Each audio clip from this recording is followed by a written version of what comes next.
girlfriend, not even just his girlfriend, if he's in a queue, he'll let the woman go before him. Shit like this. These are gentleman values that are missing. A gentleman will be walking home from his football match and he'll turn a corner and see a girl getting tethered by two lads. A gentleman will step in. Why? Because they want to protect. It's natural. Like any dad should want to protect any kid. Doesn't matter if it's your kid or the neighbour's kid. You, as a gentleman, should want to stand up and be counted to protect that child.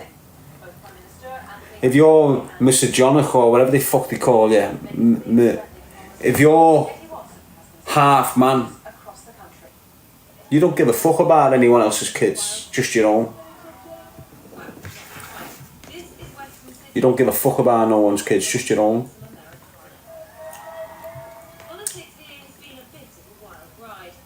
You can spot the gentleman, can't you? You can spot the gentleman, mate. And everyone can be a gentleman, you know. It's just that a lot of us are being taught and treated, which makes the gentle part of being a man not suitable for these days. Yeah.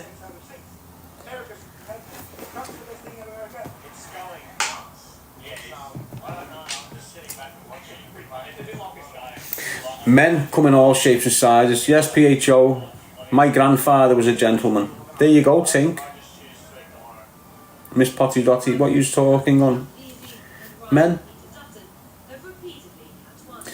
They don't even care about their own that kind. Gentlemen are rare as hen's teeth. Didn't even know hens had teeth, mate. Thought he just had a beak.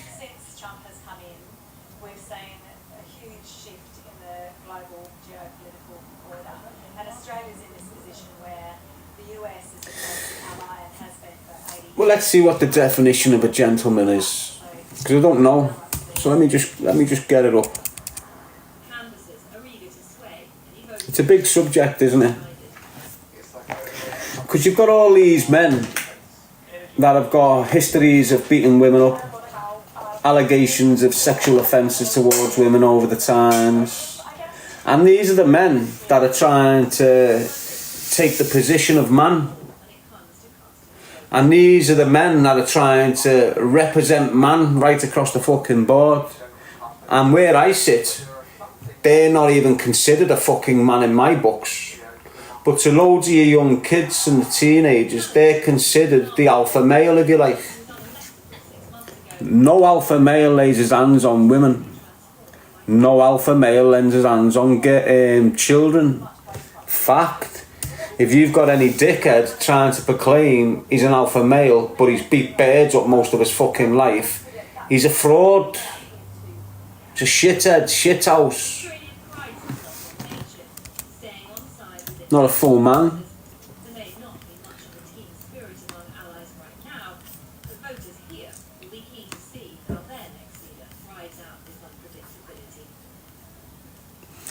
Just like some women aren't full women these days. You get what I'm saying? It's the same on both tracks. You've got women who are truly fucking women. And then you've got women that think they're fucking men. That's an aggressive, that's a misogynic woman. Just like you've got misogynist men, you've got misogynist women. And there's fucking loads of them all over the gaff. Whether you like that or not, it's just the way it is. You've got girls thinking they are fucking men all over the place. And that's the same. It's the same.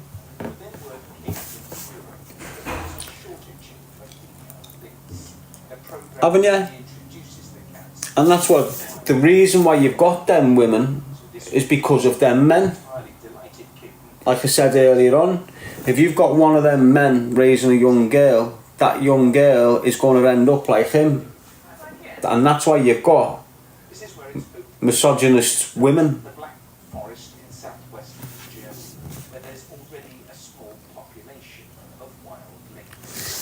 Because, like I said earlier on, when you've got a misogynist, you know, a dirty, horrible fucking man,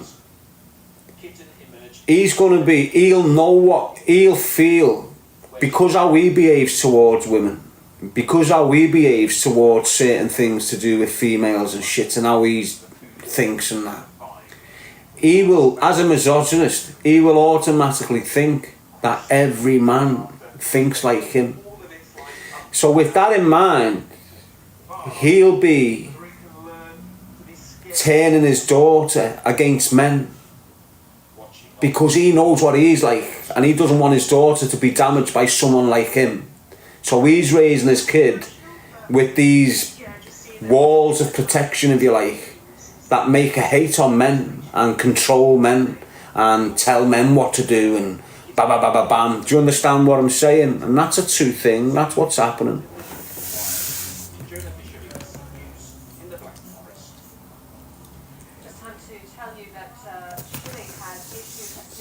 And it's not me just chatting shit, you know, it's valid points, like, I'm not hating on no one.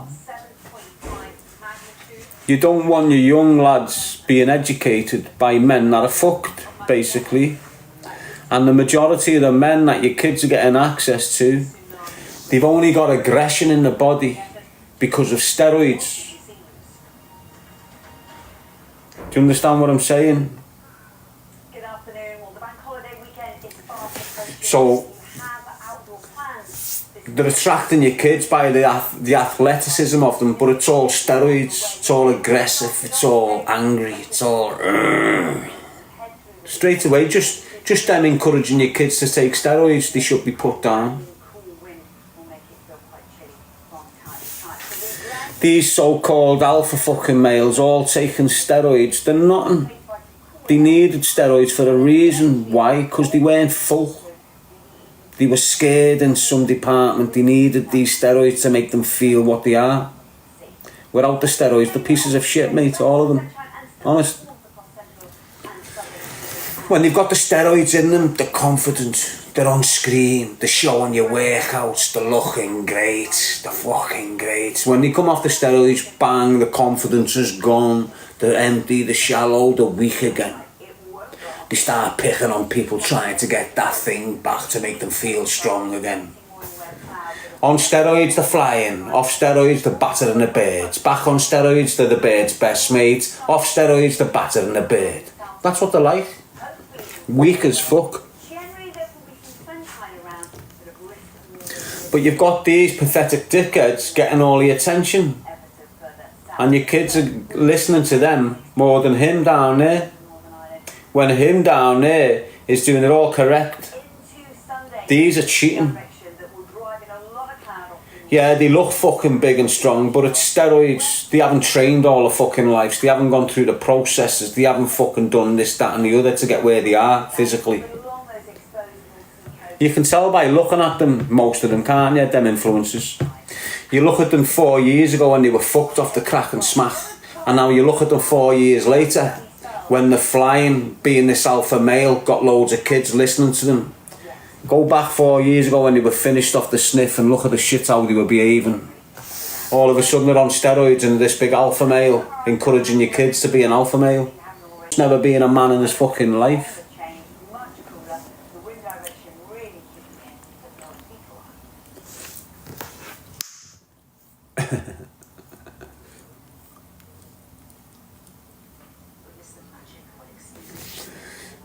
Your boys should be cherishing every step the fucking mother takes. If your boy's disrespecting you as a mother, he's got problems going forward. And it's that ideology. So work on it before he leaves your fucking house, otherwise he'll end up battering a bird and going to jail.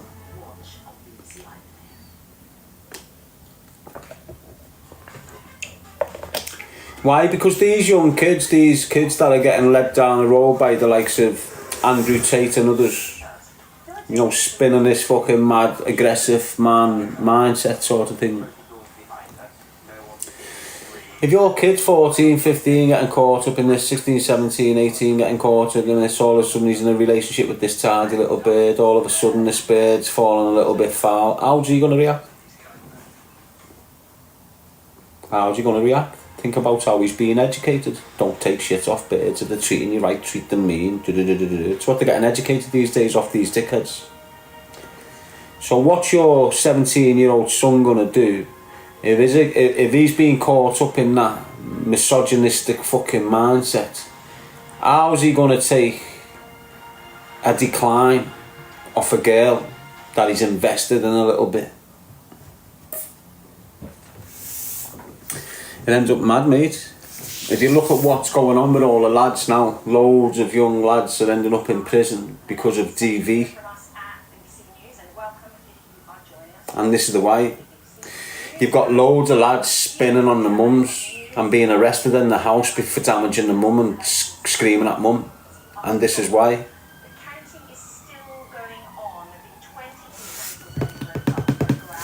You need men who have, not me, I could educate kids all fucking day and tell them, but there's people better than me out there. Who's better than me out there?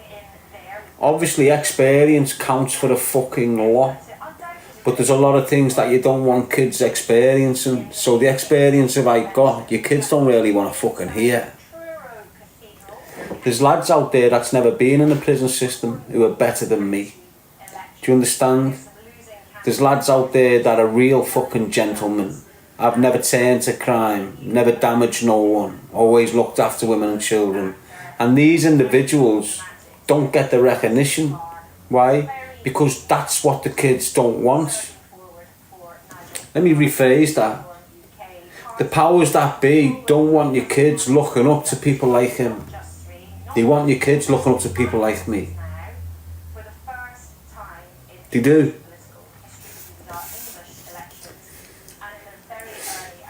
Imagine, right, if you had a load of fucking university students on your estate, all of them getting up at 8 o'clock in the morning, going out the house, all going to university, all smiling, all happy.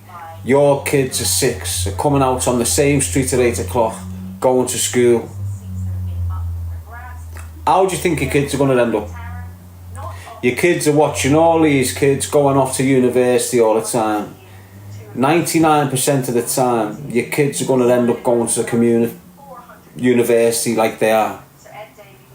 If your kid's coming out on the estate and no one's coming out the fucking doors till 10 o'clock in the morning, and when they're coming out the doors at 10 o'clock in the morning, they haven't even combed the fucking hair or had a fucking wash. They're running around the estate in pyjamas and shit. How the fuck do you think your kid's going to end up?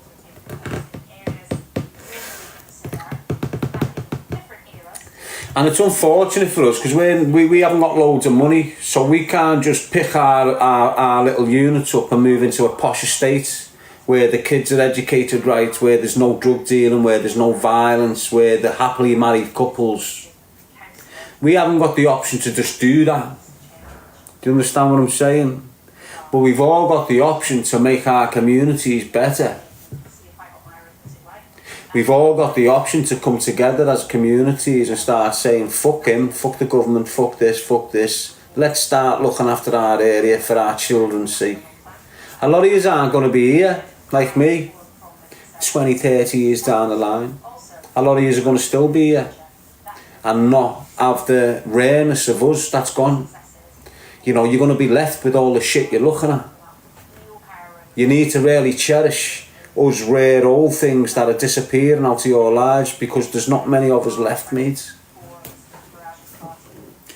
There's not many breeds like me coming through your ranks, mate. Me and others. But you're not going to get people like me coming in your generations, mate. You're being raised and brought up differently. A lot of your dads have lost the morals, so you haven't got the morals in you. It's unfortunate.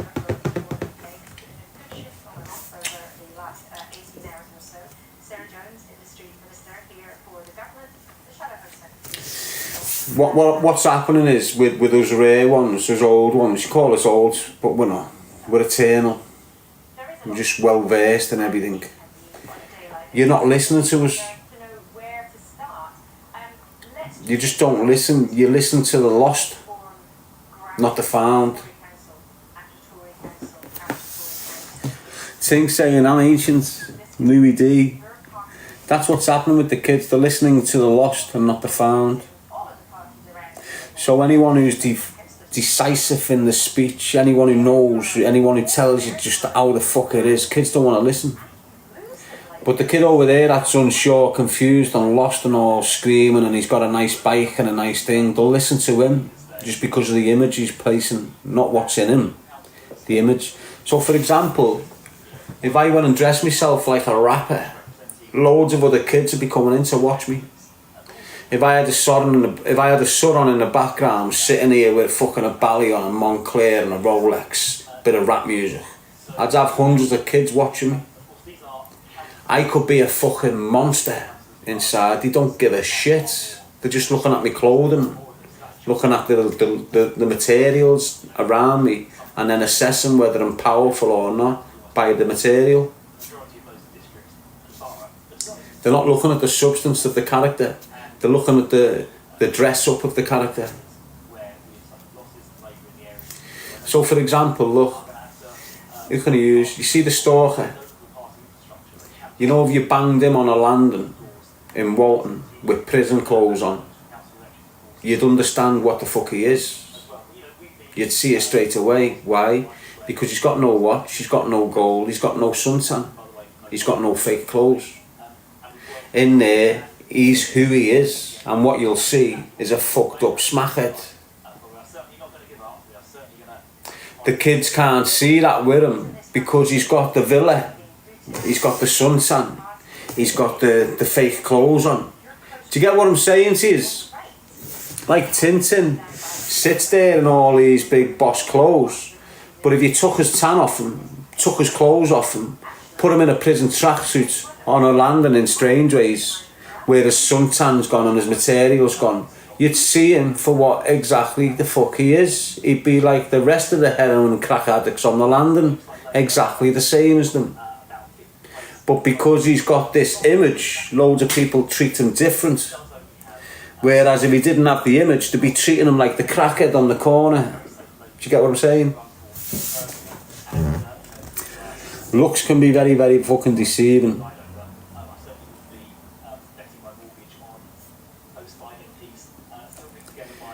But it doesn't mean you stop looking. You need to look at things to recognise deceit. The more deceit you experience, the easier it is to recognise. So don't ever stop looking. Don't judge the book by its cover. Listen to me. Judge the book by its fucking cover. Why? Because if you've been in life long enough, you'd only have to look at the cover to know it's damaged. Trust me, mate. How many fucking books have you tried to read and never even looked at the cover of it? So always judge the book by its cover. If you don't know what that means, mate, that means anyone. Judge them. Judge them from the outside before you try and experience the inside. If you go through life with that mindset, don't judge the book by its cover, it can mean a couple of things. You know, you might step on that skinny ass toes there and think he's a little skinny blade, but he'll just come from nowhere and kill you. So don't judge, you know what I mean? Don't judge this book by its cover in that way. But you've got to judge. It's just, it doesn't make sense, that. And when you're not judging people, if we've got a full community that's judging, everyone's turning up to be counted. If we've got a full community that's not judging, no one gives a fuck about themselves. Why? Because they're not getting judged. So you'll have that ugly looking bird with her pyjamas on and a tongue hanging out, bouncing down the shop with a bifter in her mouth, thinking no one gives a fuck. Do you understand? Whereas if there was people on the estate judging that, going, get on you, she wouldn't be walking out of the house looking like that. Within a week she'd stop it. Start dressing herself. Do you understand what I mean? Everyone stopped judging people. Why? Because that's what they wanted. They wanted us to deteriorate in hygiene. They wanted us to deteriorate in lifestyle. They wanted us to deteriorate right across the fucking board. And all these little tools they've used have helped it along the way. So years ago when we were growing up, even though we were poor, our mums would not go out the house until they were dressed, looking fucking spick and span, mate. Hair done, everything done. They're only going to school. My ma's going to shop and fucking getting herself all dressed up. She's going to shop for bread and milk. This is the way it was. The psyops that the government have brought in to target our communities right across the fucking board started using celebrities to encourage your young girls to come out the house in pyjamas without their hair done. We started getting little celebrities like Colleen Reaney getting splattered right across newspapers. Oh, look at Colleen in the morning looking all fresh and happy. Before you know it, you've got girls bouncing out their houses in pyjamas and their hair's fucking tangled and in buns and thinking it's just normal. Honest to God, it seems normal now, but trust me, mate, it's not. Your nana wouldn't have walked out the fucking house like that. She would have felt fucking dirty, mate. Dirty as fuck. Your nan's walking out with her hair rolled already, not still in rollers. Do you understand what I'm saying? Not being lazy about it, getting shit done, getting out the house looking fucking great. These days, you've got tramps all over the fucking gaff thinking they're lovely. Why? Because they're not being judged. You've got all girls running around getting all their lips fucked up and all this mad shit done to them. Why? Because they're not getting judged. And when they do get judged, they get dead upset.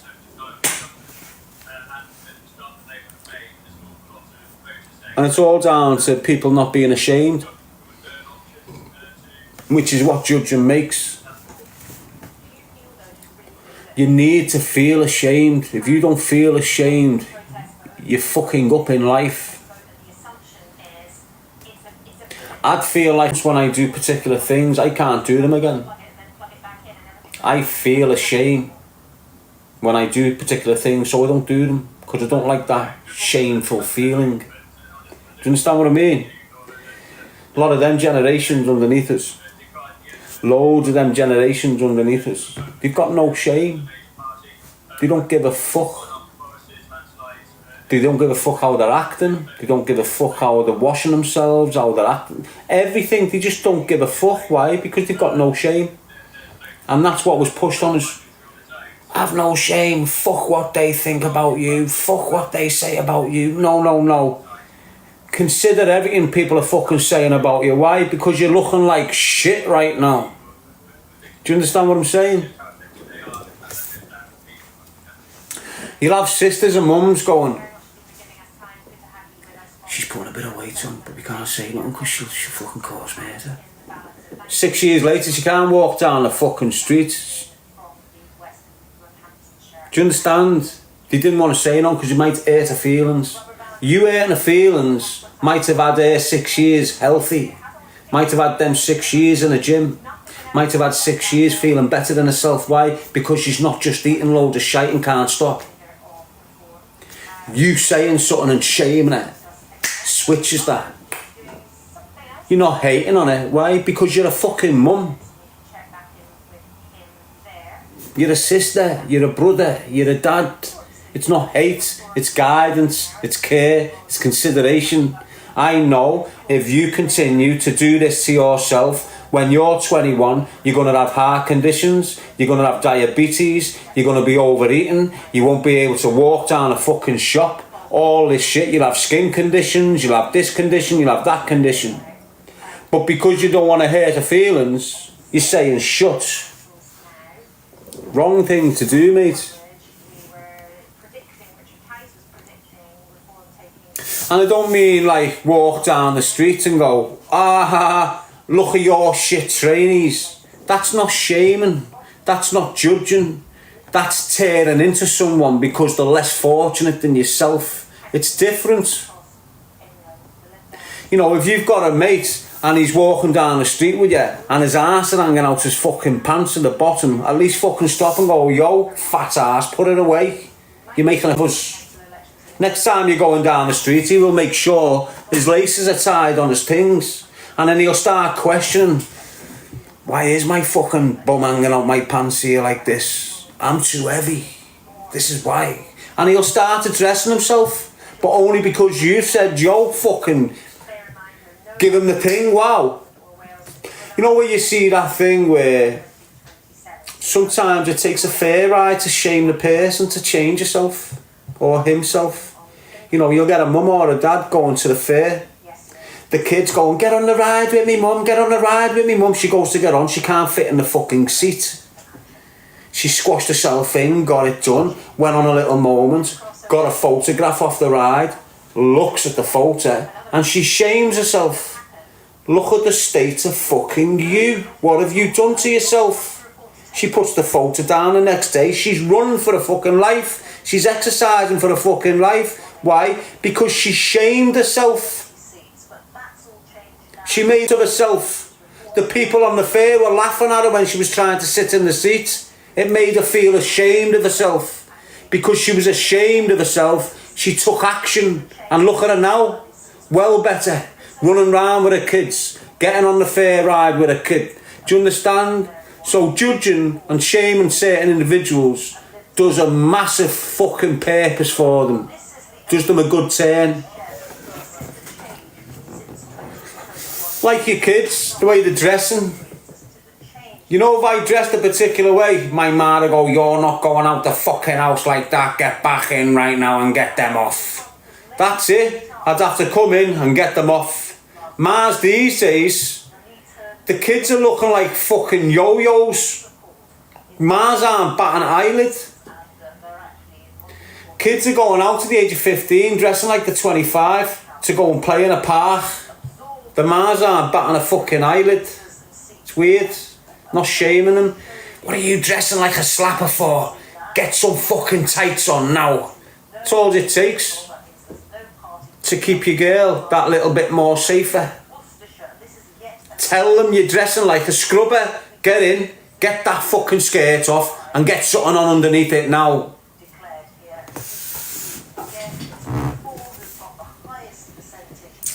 That makes sense. It's a closer contest here. Conservatives on 28%, and the Greens actually in third place on 14%. The Lib Dems on 13%. Let's just take a look at the Labour are being battered, and you deserve it. Yes, Elaine. That's how my father was. No messing with him. That's it, Debs P. Isn't it?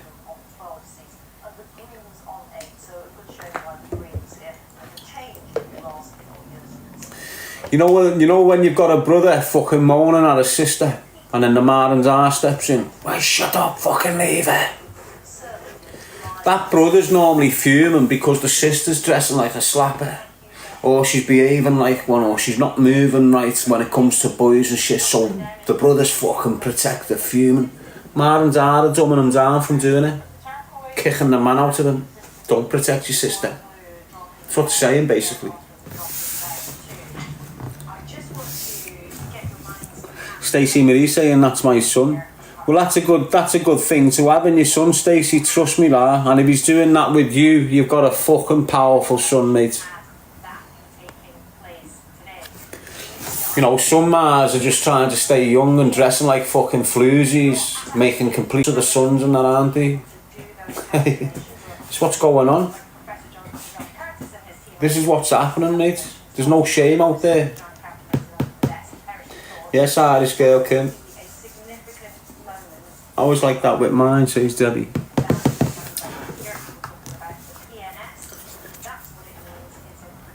We talked about a few things there, didn't we? Spoke about dogs.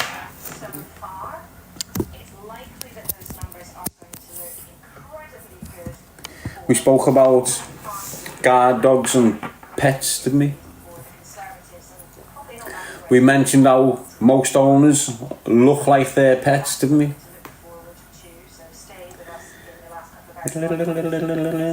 So now I've alerted you to that. Watch when you go out. When you see someone walking the dog, look at the owner. Trust me, mate, the spitting image of the dog. Yes, Tink.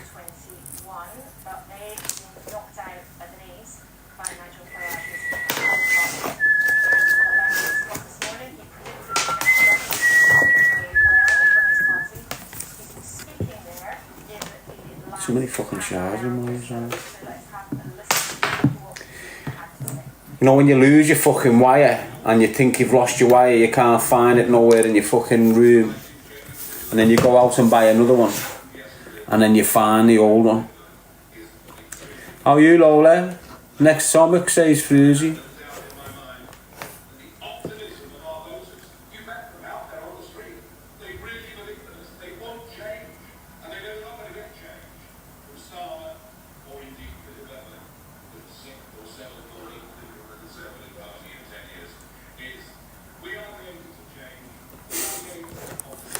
Yeah, I always say my uncle's dog is the image of him.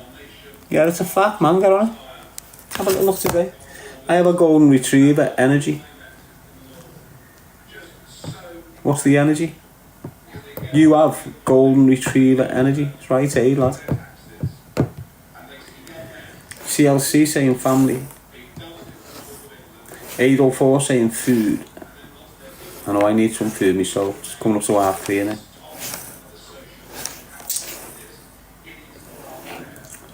Lola saying mine's cross Frenchy Staffy. A French bulldog and a staff. Oh, must be a sick little cunt that lad. Without hating on it, you know, but it must be very sick.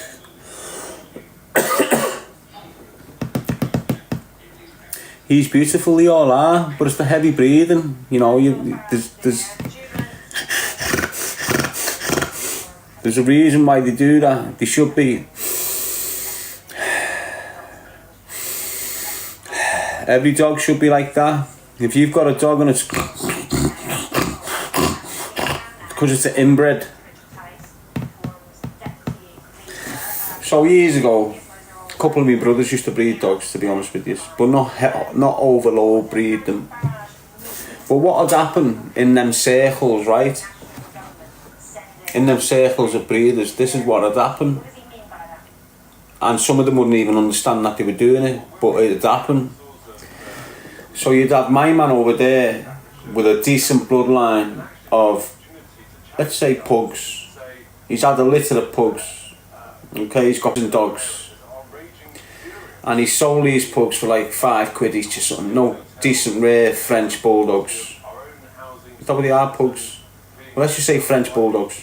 No, them little things. So some of them are very expensive. But let's just say £5 for each baby dog that's being created. So he sells them, and he'll sell a to her, and then sell a dog to him over there, and then 7 months down the line, him who got the dog and her that got the sister have bumped into each other and are now mating their dogs. So now they're mating their dogs, which is making the dogs that come out inbred, which is giving them all different difficulties in breathing and muscle function and bone structure. Do you understand? So what you'll see in a lot of pugs back in the day was the back legs were dead weak. And if your pug ran and jumped off your couch or your little chair in your living room and jumped, it'd snap its back legs because they were inbred.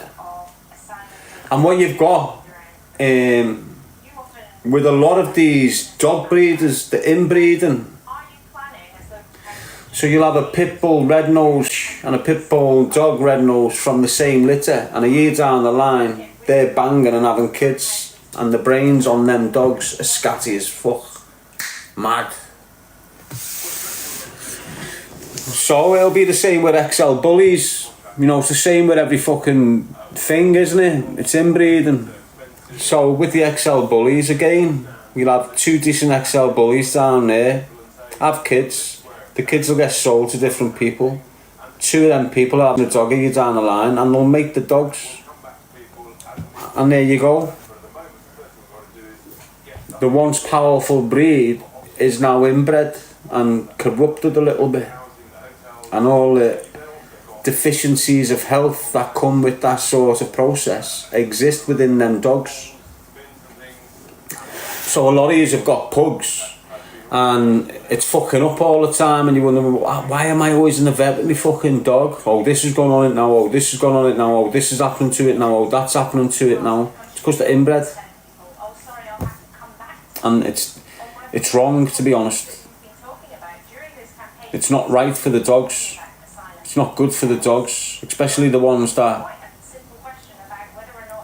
are created and living still, and they're breathing like. This is pure struggle in that fucking dog's life.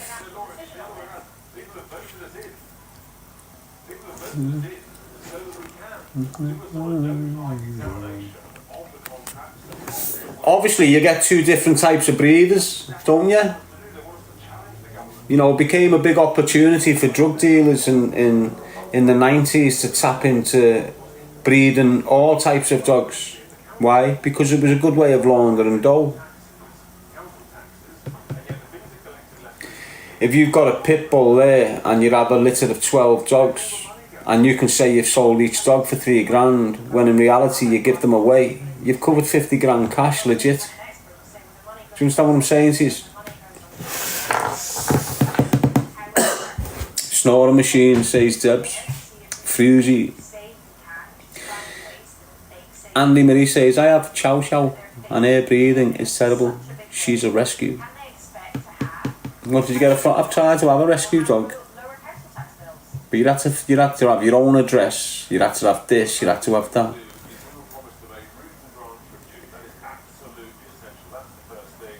As soon as I'm in a fucking gaff where I can have a dog, I'll be getting myself a dog. But I'm living in places where I can't have pets. If it was in my own gaff, I'd have a few animals right now, to be honest with you. I'd have a parrot, an hamster, and a dog.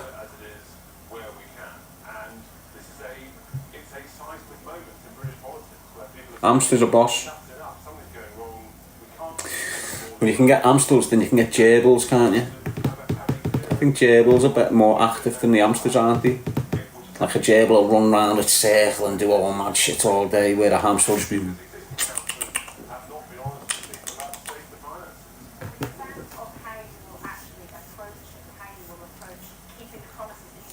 African grey parrot.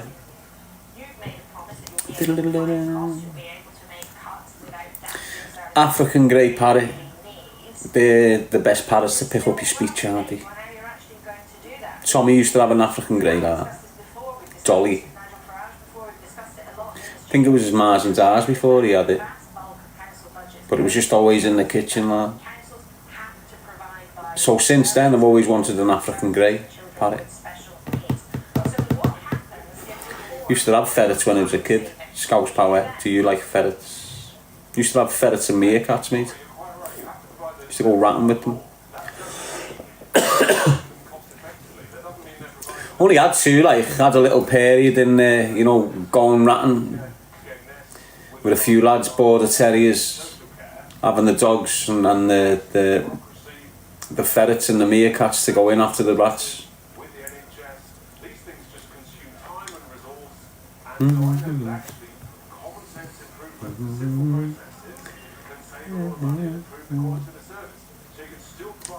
Nicky Baru saying that JQ. What does the JQ mean?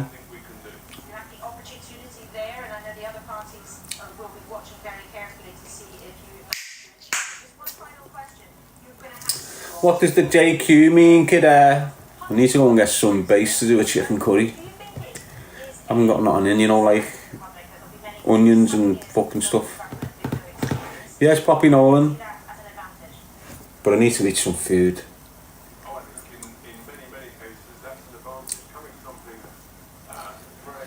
My eating just fucks up and I don't eat, and then I just end up looking rough as fuck.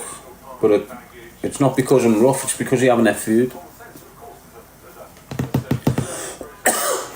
Like, look at this. Don't even iron me clothes, mate. It's just the type of accommodation I'm in. You know, you just can't sort of function 100% in them. Like, I can go and put a wash in the laundry because it's not my own wash, I go back down there, it's been took out, scrumpled up, thrown in the corner. That's why it ends up stuck like this, you know, all them crinkles, where someone just rolled it, thrown in the corner. It's like 50 people in this building,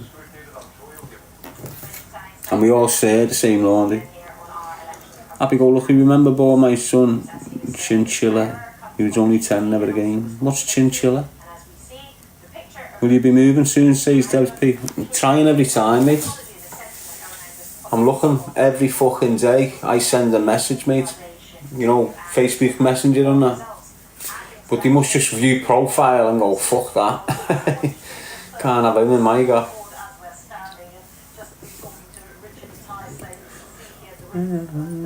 The council, when I went into Liverpool Council, Debs, with the problems, so what they should have done,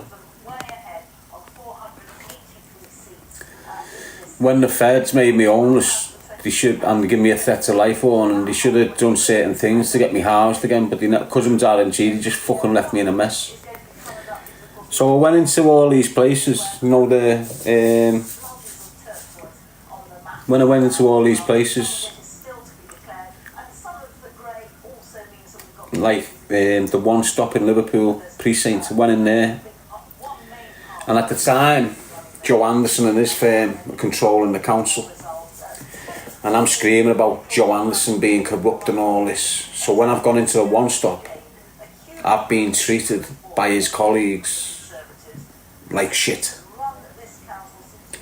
So I've gone in there, set an appointment up, got on a phone call, and the woman on the phone call's telling me, the best advice we can give to you, Mr. G, is to move out the city. Wrote her on a complaint form and all this. Got the whole got everything, what they've done to me in the last 8 years on paper. So I'm saying, what do you mean the best advice you can give me is to move out the city? Well, you know what you've been screaming about. This is the type of conversation I'm having with a housing woman. Honest to God, mate, it was scatty. She was acting like a drug dealer. Honest to God. So I'm fuming, me.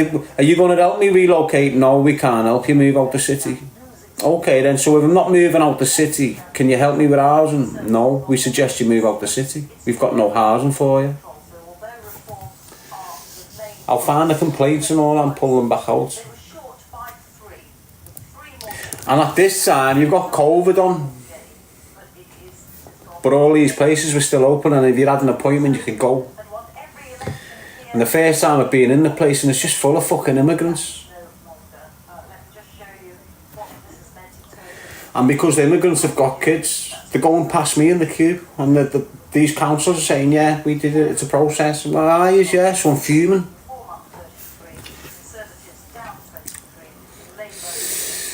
So we'll go away, ring the phone, start complaining, put complaints in, go to the office, say, fuck, wow, she's speaking to me like this, who's the manager, bang, get here, put a big process in, get the complaint rolling, but then I'm made homeless. So everything you've got in place when you become homeless just gets left on the fucking down there somewhere, why? Because you're homeless. You've been going to them to prevent the homelessness kicking in, but now it's it. You're homeless. But that's all part of what Merseyside Police and Joe Anderson and that were doing to me when I was out there, exposing them. Mad the way they come at me, the council and the police, like. You know, because I'm speaking about Joe Anderson and the police officers involved with him. You know. See what they were doing for me, you know, when I first got out of custody off an 18-year prison sentence, what they normally do is this. Because I've done such a long time in custody, it's going to take a lot for me to readapt to the environment and the community. So what would normally happen is, I'd get out of jail, I'd go into probation hostels. Whilst I'm in these probation hostels, they'll set up me benefits. So what they'll do is they'll get me assessed for whatever I need, which would normally be the top base, like PIP. Why? Because I'm traumaed up to fuck off the prison. So I'd be given the top payment. I'd also be put on a housing list to get accommodation, which would be about 6 months or a year down the line, I'd get that, definitely. I'd be given clothing grants, like £600 to get clothes. Then I'd be given a white goods grant, so I can go out, buy a fridge, cupboard, a bed, all the usual things. I'd get all this for nothing, and it'll accumulate for 10 or 12 grand at the end of it all. That's what I'd get in the first year. And a flat at the end of it, do you understand what I'm saying? But because within 3 months, so that paperwork got started, the benefits, the assessments, it was all rolling, it was all in place. But within 9 weeks of me getting out of my 18-year prison sentence, I didn't want to be these dickheads. I wanted to get jobs and work. So within 3 months of me getting out of my prison sentence, whilst I'm in a high-risk probation hostel, I've managed to get myself a full-time job. So now I'm in this full-time job, but the minute I've told them I've got myself a full-time job, all that benefit help was ceased. So the money I'd get for being traumatized, the help with the flat, the help for clothes, all this was stopped dead because now I'm employed. So I was waiting for like a couple of months for the first payment, but because I've got a job now, I don't get no payment. Do you understand what I'm saying to you? So I've got my job and I'm working for 6 months. I'm not going to go over the full story, but because the job was in Halifax in Yorkshire and I'm in a hostel in Blackburn, and I had a curfew of the hostel, because it was a probation hostel, all the gates and the doors got locked dead at 11 p.m. But because, and they'd open up at 7:30 the next morning, you know, like a prison. But because I'm getting picked up from lads from Yorkshire coming to the hostel, I'm getting picked up for 8 o'clock. It's taking me 2 or 3 hours to get back to where we're working. We're working all day till 6, but then it's taken 2 or 3 hours, depending on the traffic, to get back from Yorkshire to Blackburn in the rush hour. That snake's past rammed. So sometimes I'm not even getting home till like 2 minutes past 11 and having to bang on the doors to get back in the hostel and shit, which is a no-no for a MAPA 3 Tier 4 violent offender in the first 4 months of his release. So they had to accommodate the situation. So I'm telling them, for me to have any time to myself, I can't be living in this hostel. You need to help me move out the hostel, so I'm getting some time to myself to reintegrate and set up a network of friends and shit. So what they done was draw a triangle on a map in St Helens and said, you can pick anywhere in there, we're not bothered where. Are you going to help me get it? No. I'm 4 months out of jail. Are you going to help me seek this accommodation? No. There's a triangle. Do it yourself. Didn't have a clue what I'm doing.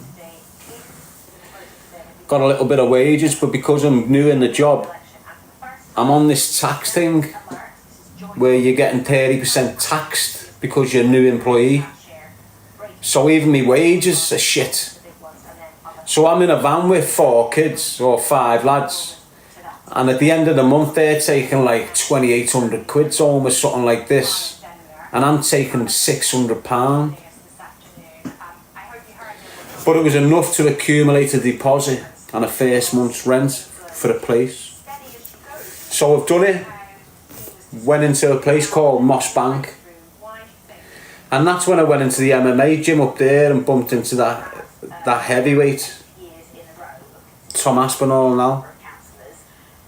He didn't know who I was and I didn't know who he was. But I just landed in St Helens and I was into me MMA, and there was an MMA gym right next to the town. So I went in there when it was open but shut, been looking round, and this chestie's come from nowhere and went, "You alright, lad?" I said, "Yeah, I'm just looking to grapple one-on-one. Will we have classes this time? Why don't you come back later and have a look?"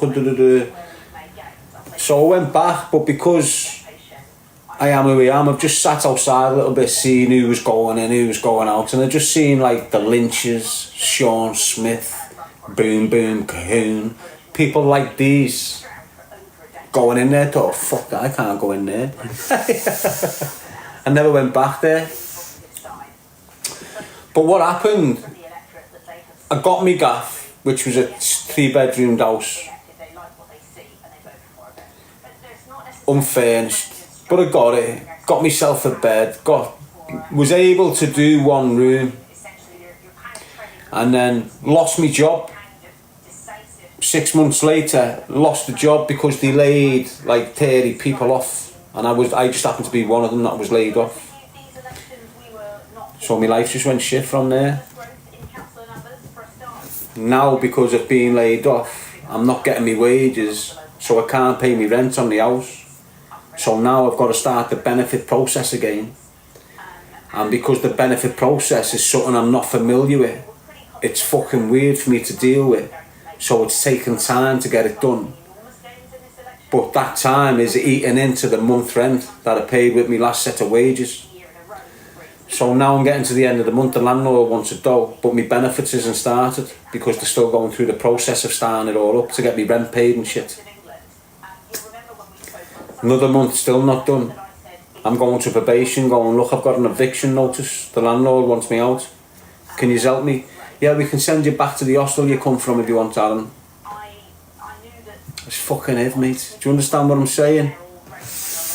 And that's where I thought about unliving myself, in that house. And that's where Choose a Life Not a Knife came round, in that house.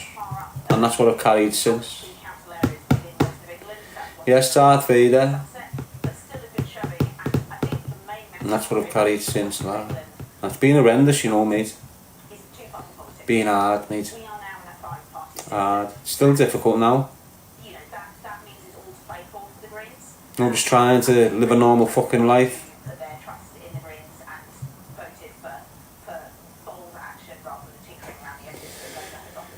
Anyway, keep your chin up, lad.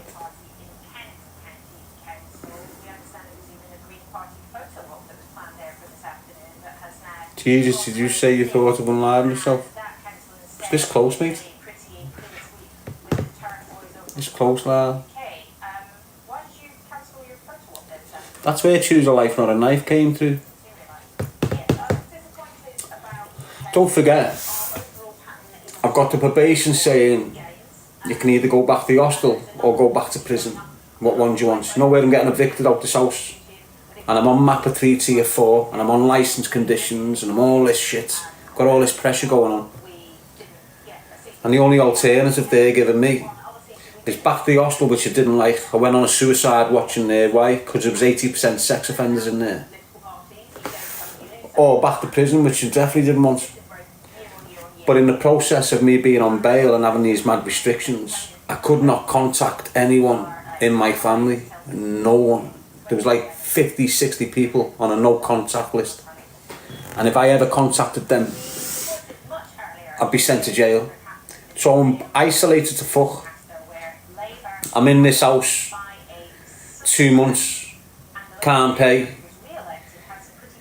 For the landlord to rush me and get me out whilst I've been in the gym, she's let herself in the house and said there was a gas leak on the boiler when there wasn't. But because she said there was a gas leak, I give her the legitimate reason to cut the boiler off and take her out the house. So now I'm in the house with no hot water. I'm telling probation all this and they're leaving me in that 1 bedroom. I've got no lecky because I can't afford to buy lecky. Can't pay the bill of the electric, so now the electric's being cut off. So now I'm in this house living off candles. I'm MAPA 3 tier 4, you know. MAPA 3 tier 4. That's the highest risk offender you can get in your community. I'm that in St Helens. In this house with no gas, no lecky. I'm having to get washed in the gymnasium when I go to gym. I'm having to wash my clothes in the shower in the gym and dry it in the garden. This is how probation have got me, trying their hardest for me to breach my licence, they was. So instead of going back to jail or going back to that hostel, I thought, fuck it. And I was thinking like that for a few nights. But them few nights, to to stop me from doing it. I'm searching on this new smartphone that I've never seen in my fucking life. I'm fresh out of jail, I've got this smartphone. Couldn't have it at the hostel, so I couldn't take pictures of the people in there and send them out. The suspects. But the minute I left the hostel, I'm allowed this smartphone, and that's why I ended up on Instagram. And that's where the Stalker kicked in.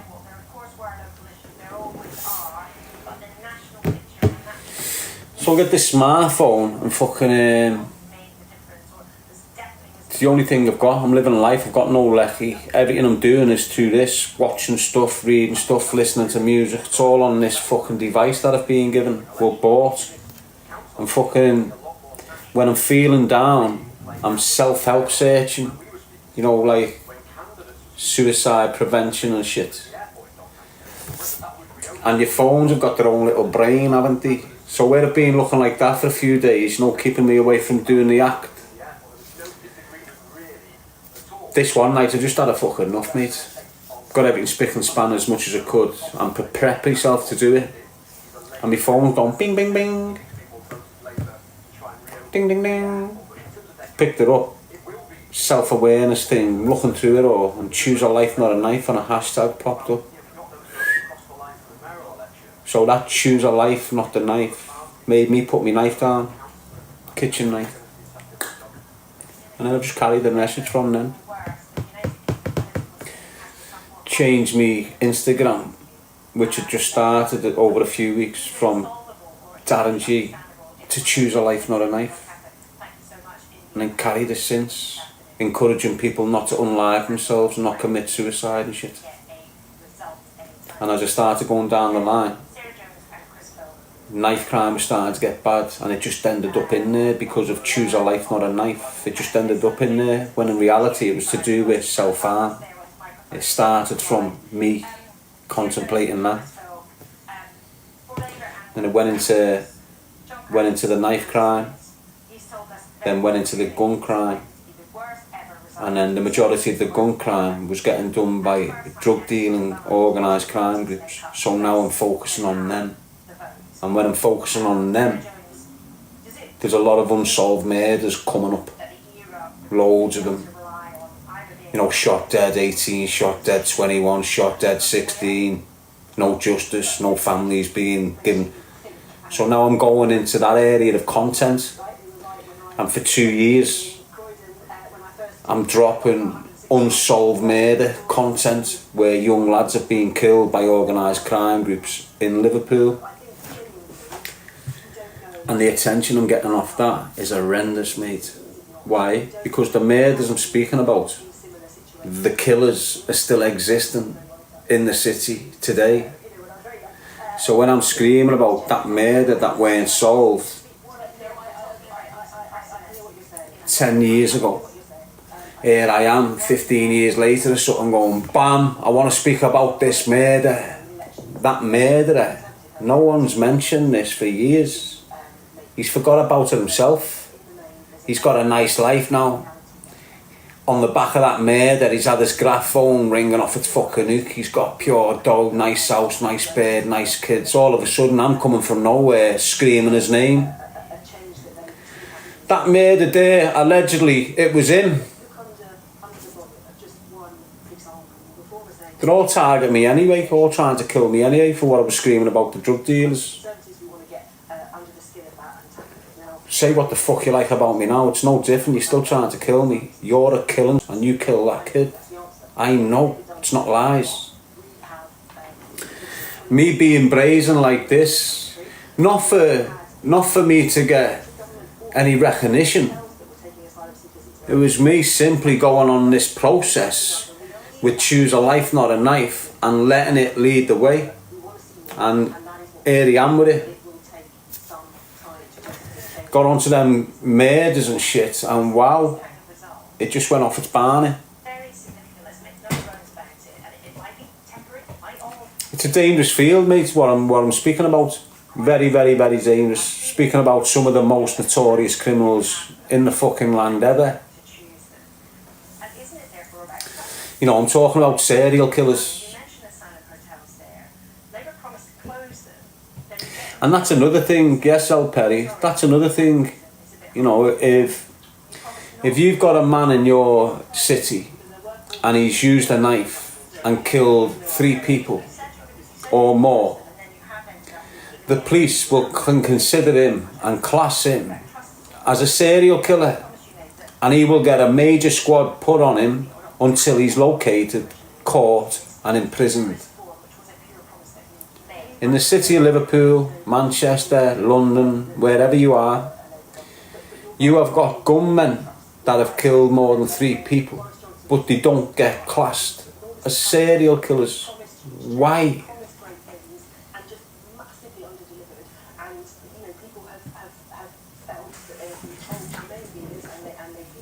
Do you understand what I mean?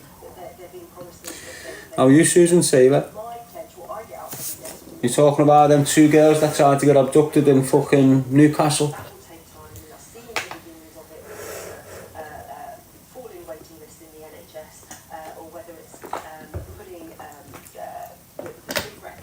It's going to happen worse and worse and worse in the summer. Soldiers, every city, be vigilant. Be vigilant, use men, stop turning a blind eye to shit.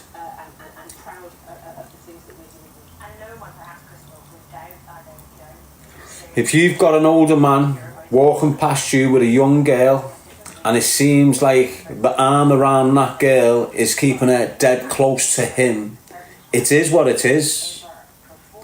Look at the girl's face. Does it look like she's fucking scared? It's because she is. Doesn't matter what colour of skin this young girl's got. Into fucking vein.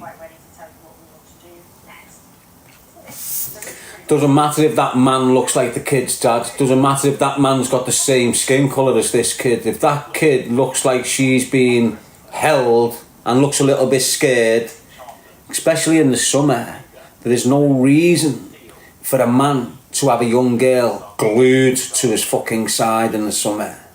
None at all. If you see this on your streets, crossing over the red lights or whatever,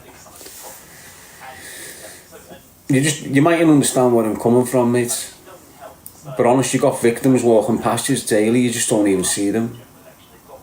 You know, they're being like hugged by someone that looks like the dad, squeezed and marched basically, and they're just walking like that, looking sad. And your initial thing, oh, it's the daughter, the dad's not happy with the daughter, but it's not. It's a predator marching this young girl down there. That shit scared. Honest, there's loads of them schoolgirls just getting handled. Shut up, what'll hurt you? Walk down there, get in this entry, done. That's how easy it is. So you need to be keeping fucking vigilant, mate. And I'm only saying that because I've seen like last week, I'm not lying, and the only thing that made me discredit the situation for what it really was is that it was a Pakistani man and a Pakistani girl. But where I've been crossing the lights on my bike, you know, the things, I can see a girl who's scared instantly, mate. Instantly. But because she was Pakistani and the man was Pakistani, I've automatically thought it's girl and dad. But now I'm convinced it wasn't. Do you get what I'm saying? And it fucking eats me up that something could have happened to that and I could have prevented it. So just keep your eyes open for that sort of dynamics there, where you've got a young woman or a young boy that seems to be getting forcibly hugged next to an adult and getting sort of marched. It doesn't look like they're getting dragged, but in reality they are. Why? Because the little one's not as strong, and you know, that squeeze and that get here with a little bit of fear. The kid's doing what he's told. Especially a girl. A lad might try and fight and scream, get off! But if a girl's in shock, they can't even open their mouths, mate. And them dirty bastards know that through experience.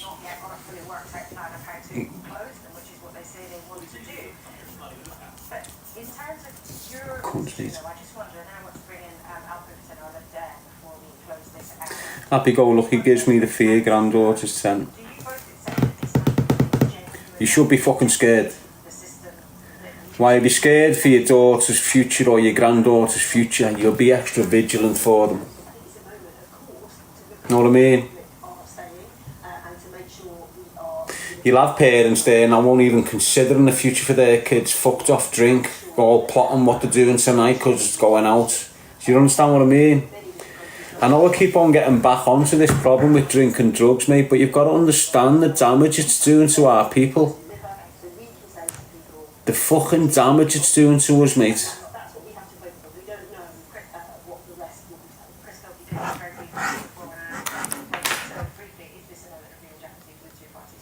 Have any of you felt offended in the last hour? For the main political parties to say that to listen and to understand that the public are deeply unhappy about elements of how the country is being run and how this country is today, and only take weak evidence. That's good to know, mate.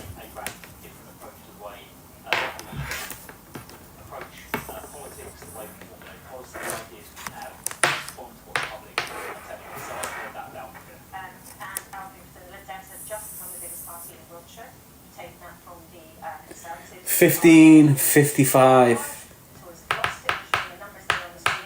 on the telly clock. 1 minute faster on that clock. Does it matter if you're closer to the clock or not? And where is the clock?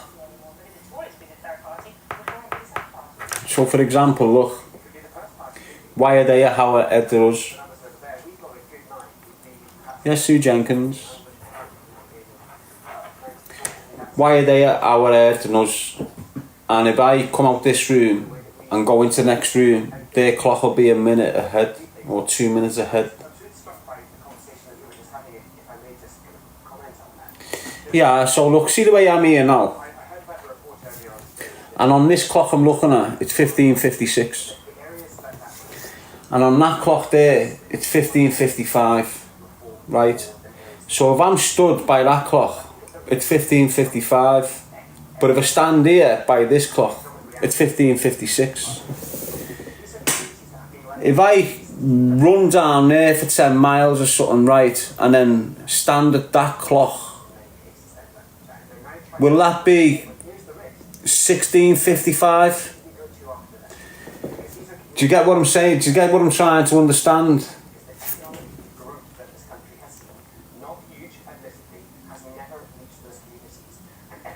Yeah, definitely. Absolutely. Not everything you said is too very well said. Do you understand what I mean? With the clock thing there.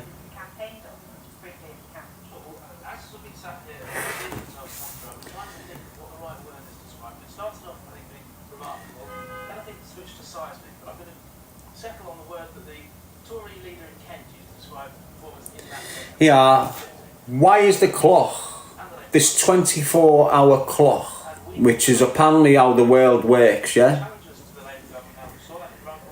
Why at 12 o'clock? Here, it's 12 o'clock. But right down there, it's 4 o'clock. If the whole world is built on this 24-hour clock, why isn't it 12 o'clock right round the world? That makes sense here?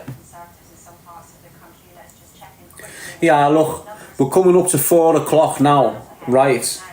Why isn't it coming up to 4 o'clock in every part of the world if we're working from the same clock? Because of the Earth's orbit around the sun. Yeah, but what the fuck has that got to do with the clock? It's got nothing to do with the clock. The moon can rise, sunset can rise, it can roll again. The 24-hour clock is just a 24-hour clock. So why are they saying that part of the world's 4 o'clock, but this part of the world's 12 o'clock? If it's just a clock with 12 fucking numbers, how can they... You've got daylight hours, nighttime and day, shadow day and all that. Yeah, but again, what the fuck's that got to do with the 12-hour clock? Alright, so at 5 o'clock here, sunrise kicks in. But at 9 o'clock in America, sunrise kicks in. right? The point I'm making is, why does the hand on their clock, which is identical and exactly the same as my clock, say 4, but mine saying 12?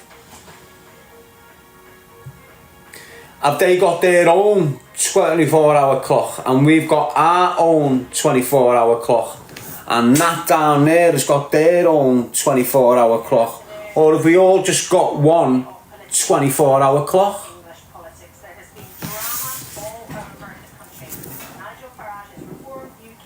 All to do with the sun. So what's the use of the fucking clock then? Why have we got a clock if the time's different all over the world?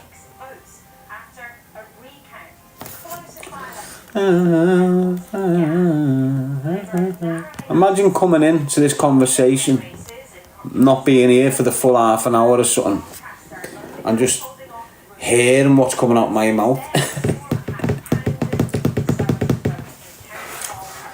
Yet the world turns day and night, yet the tide comes in and out with the moon. We know all this.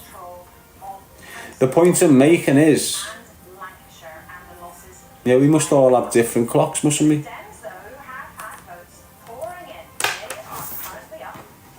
I don't think you're getting what I'm saying. It's like a puzzle, innit?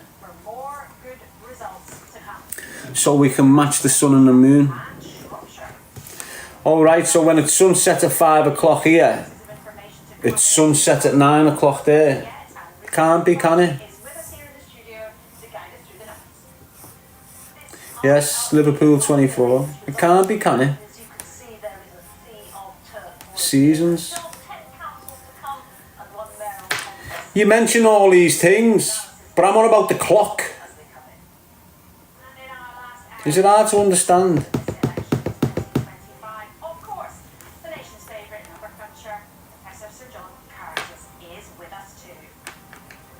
Why do our clocks go back and forward? Again?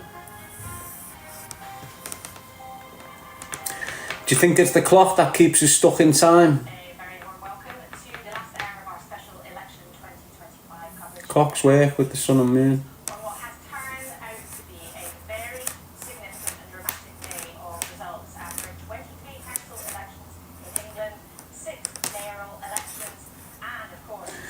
Oh, anyway, God bless the sun. Stay blessed, everyone. Get as much of the sun as you can. Clock is based on a sundial. That's more like it. 8 billion plus 1. Now we're getting places. So before the clock, we had something called a sundial. Now we're getting somewhere, aren't we? It's the question I was asking. Where the fuck does the clock come from and what the fuck's it all about? You've answered it, haven't you, after half an hour? We had a sundial or something.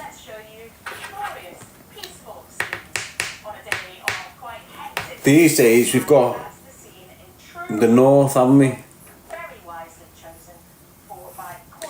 So years ago you could probably be guided by the sun, couldn't you? The sun would tell you what time of day it is. The sun would tell you when to feed. The sun would tell you when to rest. And all they've done is put numbers to it, haven't they?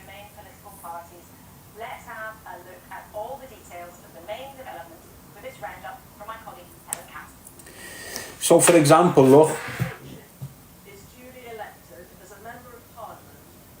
see years ago when you wanted to see someone, how would you have an appointment?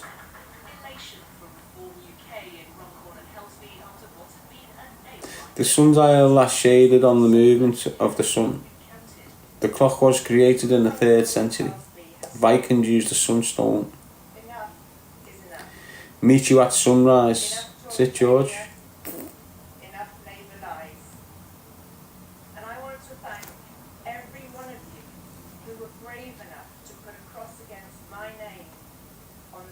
Oh, we've got a reform mayor. That's good. That's good. Any Muslim mayors made the country falls, doesn't it? Ain't ya by the new moons? And the stars, says Steve. It's just fascinating, isn't it? Why? Because there's no clarification to it all. There's no confirmation, is there? No one really fucking knows, do they?